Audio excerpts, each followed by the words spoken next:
Hi Earth Signs, Taurus, Virgo, and Capricorn. Welcome po sa ating channel.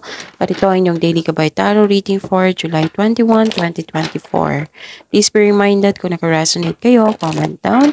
Kung hindi kayo naka-resonate, ibigay niyo po sa iba kasi channel reading po ito.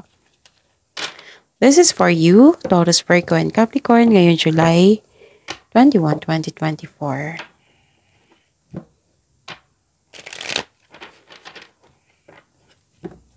Maraming salamat po sa inyong patuloy na suporta at maraming salamat po sa mga hindi nag-skip ng ads. Gamitin ang reading na ito bilang gabay lamang sa mga hindi pa nag-subscribe. Subscribe na po kayo at click bell notification para malaman nyo na may bago tayong upload. May lumabas dyan sa screen nyo ngayon, panoorin nyo po at sundin ang instruction.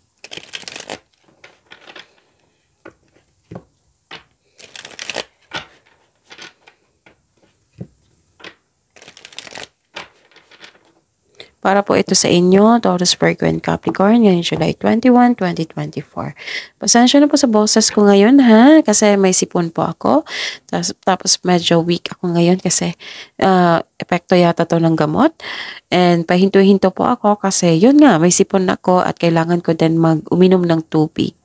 Okay, nag-water therapy po ako. Yun, focus kayo sa mensahe and don't worry, nakafocus ako sa reading natin ngayon. Okay? Spirit's Guide, mga ganap po para kay Taurus, Virgo, and Capricorn ngayong July 21, 2024.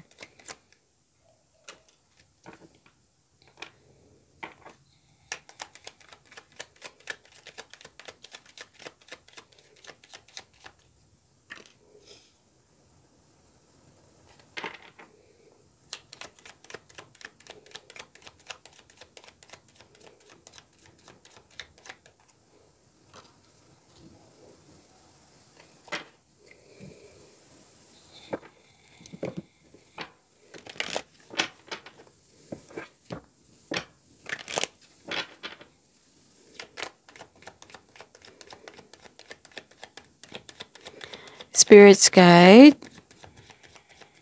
Advice po para kay Taurus, Virgo, and Capricorn ngayong July 21, 2024.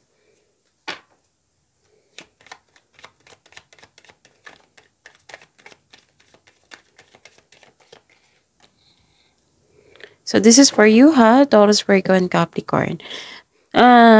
May nakita ko ditong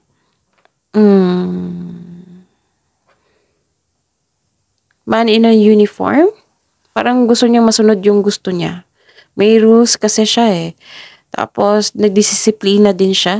Oo, very disciplined itong taong ito. Pwedeng boss mo ito or amo. Tapos, sinunod mo. Oo, yung gusto niya. Yung focus kasi yung trabaho. Nakikita ko dito sobrang focus niyo sa trabaho. And, mahal na mahal niyo yung trabaho niyo. Kasi nagbibigay ito ng financial stability sa inyo. Tapos, pwede din hobby mo ito yung trabaho mo. Tapos, nakita ko dito na may travel, may movement, pwedeng nagpahinga kayo, may parating na holiday, ganon. So, yun. Parang nagbiyahe ka, gamit-gamit mo yung sasakyan. Oo. Ang ganda kasi prosperity lies ahead. Kitang-kita naman dyan. Oo. Tapos, what do you need to release? Ano po daw yung i-release nyo? Sabi po ng card nyo, nagtanong po sa inyo, ano po daw ang i-release nyo?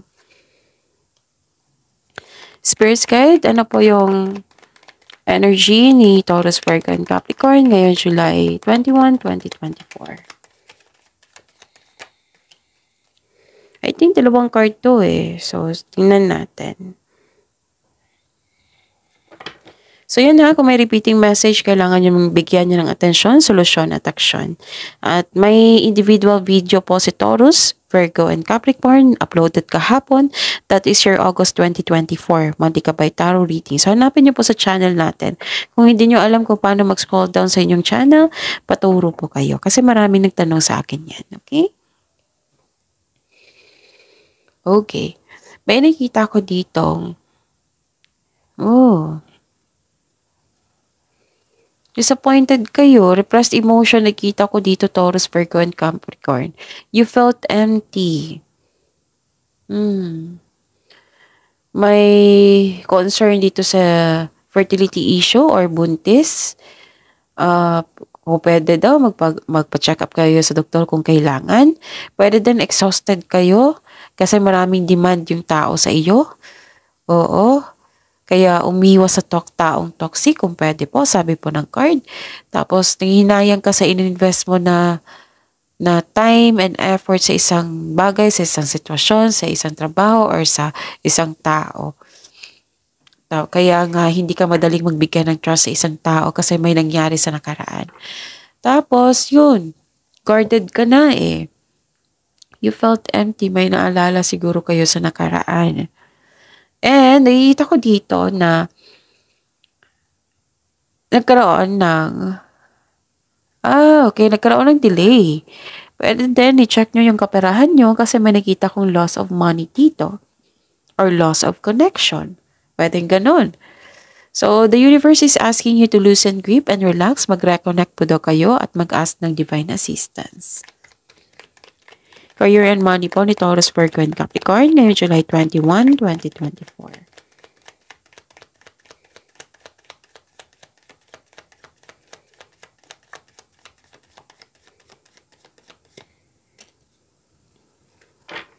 And the clarification of this card po.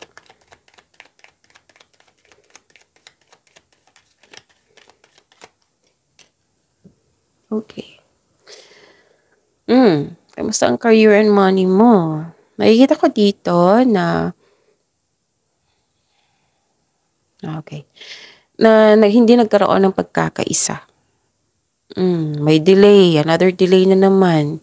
Parang may disconnection sa isang tao, no? Diyan sa career and money nyo. Tapos nakikita ko dito na pwede din nagkaroon ng disconnection sa isang tao nang dahil sa kaperahan, ganun. Nakikita ko dito. And don't worry kasi you are overcoming obstacles. Okay? Nagkaroon ng self-assurance and you are confident now. Spirits guide, love life, self-love, partnership, and romance, si Taurus, Virgo, and Capricorn. May hope and healing po ako nakikita dito. So yun, maraming salamat po sa patuloy na suporta. Oo, maraming salamat po sa mga hindi nag-skip ng ads. May lumabas dyan sa screen nyo ngayon ha, panoorin nyo kung gusto nyo po iyan, follow instruction.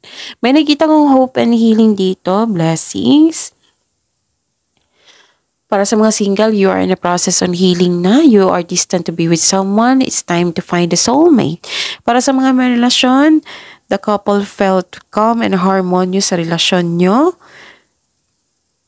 And